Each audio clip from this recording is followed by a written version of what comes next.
सिलावट जी, माननीय सांसद शंकर ललवानी जी, हम सबकी ताई, आदरणीय ताई, आपका अभिनंदन।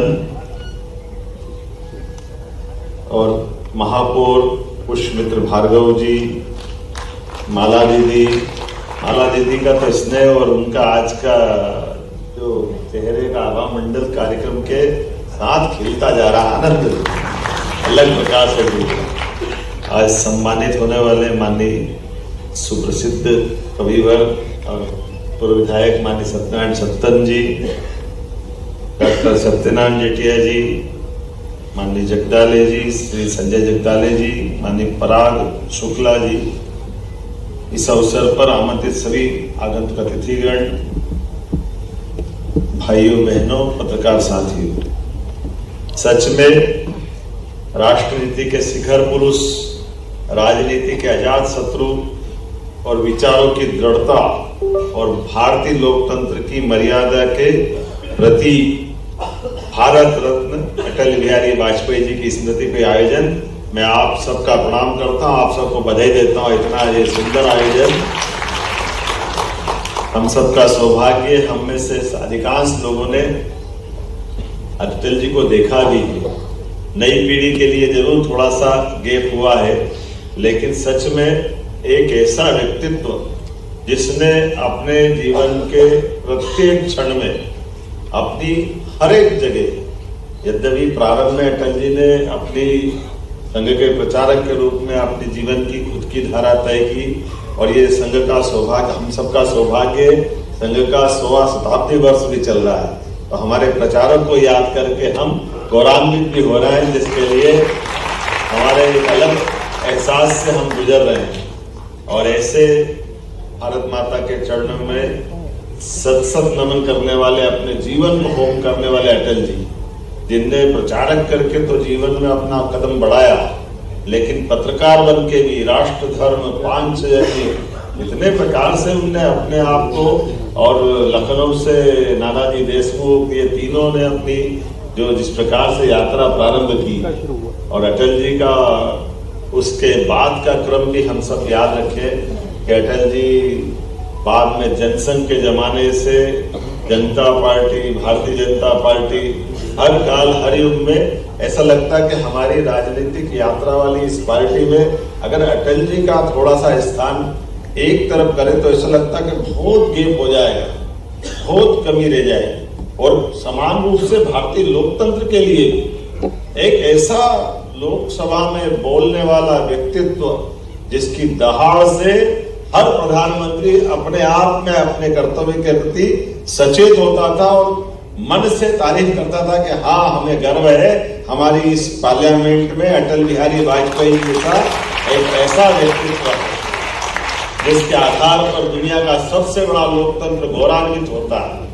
हमें भी आनंद आता है अटल जी का नेता प्रतिपक्ष के रूप में लगभग 50 साल तक अपोजिशन में बोलते रहना, ये आज के युग में भी कई लोगों को परामर्श होगा। और खास करके अब बड़ा अटपटा लगेगा, अटल जी को याद करते हैं, लेकिन क्या करें, नेता प्रतिपक्ष की भूमिका का कितना पवित्र पद उन्होंने धारण किया था कि जब जब आवश्यकता पड़ी इस देश को, चाहे बांग्लादेश का युद्ध हो या बाद के किसी और कालक्रम की बात हो, जब भी वो विदेश में गए, भारत माता को सदैव गौरवान्वित किया, लोकतंत्र को सदैव उन्होंने आनंद के साथ पूरे देश को आनंद के हिलोरे में डुबाने का काम किया। और ये बाकी के लिए भी सीख है कि जैसे अटल जी के लिए अभी वो पुरानी बात छोड़ दे, लेकिन छोड़े कैसे। पहली बार संयुक्त राष्ट्र संघ में हिंदी का गुलदस्ता, हिंदी को गौरवान्वित करने का मौका अगर किसी ने दिया है तो अटल बिहारी वाजपेयी जी ने दिया है। अटल जी के जीवन का कितना अलग अलग प्रकार का पक्ष, कहीं सोच नहीं सकता संयुक्त राष्ट्र संघ में हिंदी में कोई बोलेगा, लेकिन अटल जी ने न केवल हिंदी में बोले, बल्कि बांग्लादेश के युद्ध में देश की सीमाओं पर लड़ने वाली सेनाओं के मनोबल को बढ़ाने के लिए और देश की प्रधानमंत्री को गौरवान्वित करते हुए साक्षात माँ दुर्गा जगदम्बा के समान शक्ति की आराधना करने वाले उस भाव को जगाते हुए हमारी सेना और पूरे देश का मनोबल बढ़ाया। अब जब उनकी बात करते हैं तो आपातकाल के अंदर ऐसे पवित्र आत्मा और ऐसे लोकतंत्र के गला घोटने वाली घटना में बगैर संकोच आडवाणी जी के साथ अपनी जो कविताओं के माध्यम से, जिसके बारे में माननीय जेठिया जी ने कह ही दिया, मैं दोहराऊंगा तो नहीं, लेकिन आज अपन उसको केवल याद करें, थोड़ा सा आगे बढ़ते थे कि 2 सांसद हो तब भी अपने दल के अंदर, तब भी अपने दल के विचारधारा पे प्रश्न खड़ा हो जाए तो वापस समान रूप से इतनी बड़ी पार्टी को खड़ा कर देना, यह हर एक किसकी बस की बात नहीं है। लेकिन अटल जी और उनके साथ सारे संघ के प्रचारकों के साथ जनता पार्टी से भारतीय जनता पार्टी की यात्रा कष्टकारी भी है, और उस कष्ट के बाद जब राजीव गांधी जी की हत्या हो जाती तब तो और चुनौती होती है। केवल 2 सांसद हमारे बचते हैं, लेकिन चाहे 2 सांसद हो चाहे 100 सांसद हो, अटल जी रहे, हमें इस बात का आनंद है। अटल जी का युग और बदलते दौर में इतने दलों के साथ, 24 दलों के साथ सरकार बना ले, वो सरकार चलाए, और सरकार चलाने में भी क्या पवित्रता है। एक वोट से भी अगर सरकार के बहुमत के मसले में फैसला हो जाए तो ऐसा लगे जैसे कुछ हुआ ही नहीं। मुझे मालूम है कई सारे विरोध के पक्ष के नेताओं ने भी कहा, जिसमें चंद्रशेखर भी एक थे, कि कहीं ये एहसास तो करा देते कि ये ऐसा हो रहा तो हम मदद कर देते।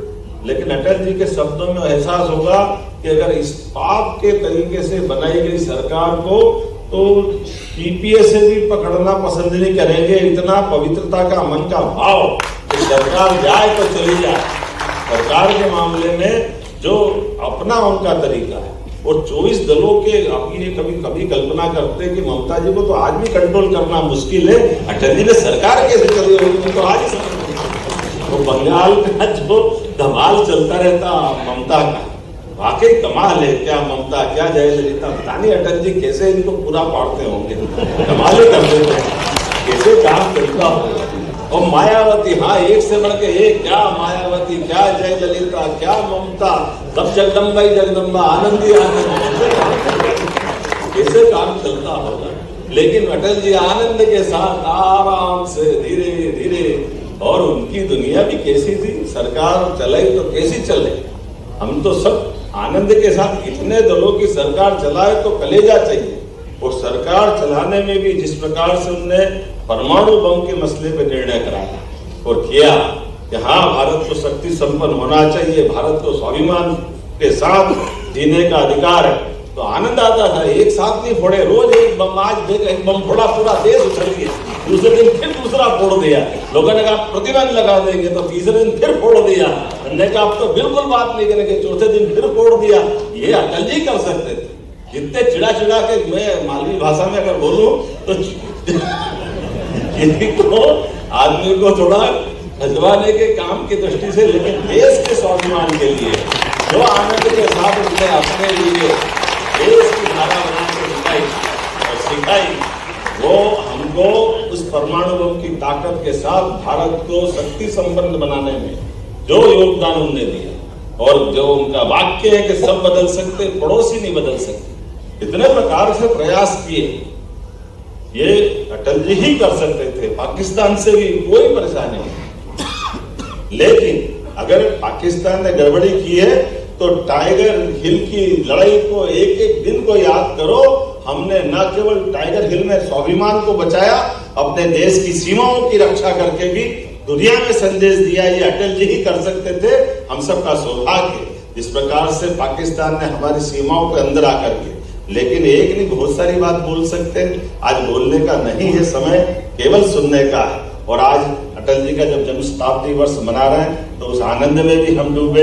मुझे इस बात की प्रसन्नता, माननीय महामहिम, हमारे यहाँ 25 तारीख को जब जन्म शताब्दी वर्ष का समापन होगा, हमारी सरकार के गठन के बाद माननीय प्रधानमंत्री जी के आशीर्वाद के साथ हमने हमारे हर वर्ग के कल्याण के लिए, जो अटल जी का सपना था, इसलिए उनकी कविताओं के भाव में ध्यान में आ जाता है। कितने प्रकार से बोलते हैं, ऊंचे पहाड़ पर पेड़ नहीं लगते, पौधे नहीं उगते, ना घास जमती है, जमती है सिर्फ बर्फ, जो कफन की तरह सफेद और मौत की तरह ठंडी होती है।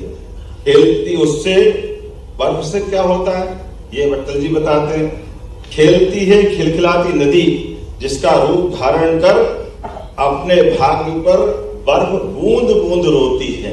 ये जो उनका भाव है कि हमारे ऊंचाई देने के मामले में भी हमारे जीवन में जब तक सब समाज को लिए साथ है, आगे है बढ़ते जाना, जब तक ये भाव नहीं आएगा, ना ऊंचाई पे ना नीचे के समभाव से लोकतंत्र की इस आभा को बढ़ाने के लिए एक ऐसा व्यक्तित्व तो हमारे बीच से, खासकर हमको तो और हमारा आनंद डबल हो जाता है जब अटल जी के बारे में कहा जाता। तो अटल जी हमारे प्रदेश के हैं, मध्य प्रदेश के हैं, ग्वालियर से निकल करके दुनिया के अंदर में लोकतंत्र गौरवान्वित किया।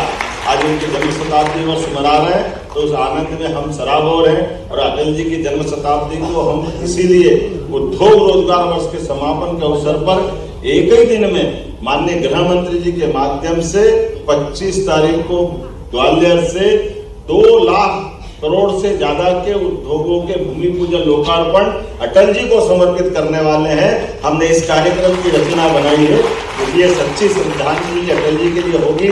आज के इस अवसर पर पुनः मैं सभी महामहिम सहित सभी सम्मान्य अतिथियों का अभिनंदन करते हुए अपनी बात समाप्त करता हूँ। बहुत बहुत धन्यवाद। भारत माता की जय।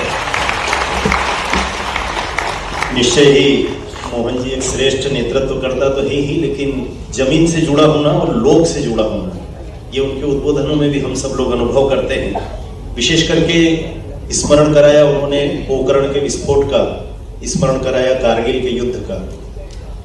केवल एक याद दिलाना चाहता हूं, हम सबको स्मरण में भी है कि जब व्हाइट हाउस से अमेरिका से फोन आया था अटल जी के पास कि पाकिस्तान संभवतः आप पर परमाणु अस्त्रों से हमला कर सकता है, अटल जी ने एक वाक्य कहा था अपने चिर परिचित अंदाज में कि हाँ, मैं अपने भारत के 1 या 2 राज्यों को कल तक नहीं रहेंगे ऐसा मान लेता हूं, लेकिन कल सूरज उगने के बाद इस विश्व के नक्शे पर पाकिस्तान नहीं रहेगा। और ये कहकर के छोड़ रहा है।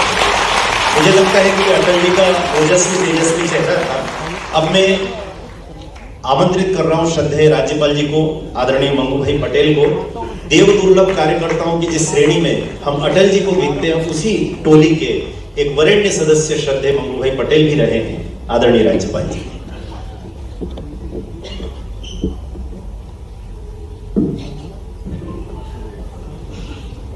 सभी को नमस्कार। भारत रत्न स्वर्गीय श्री अटल बिहारी वाजपेयी जी के जन्म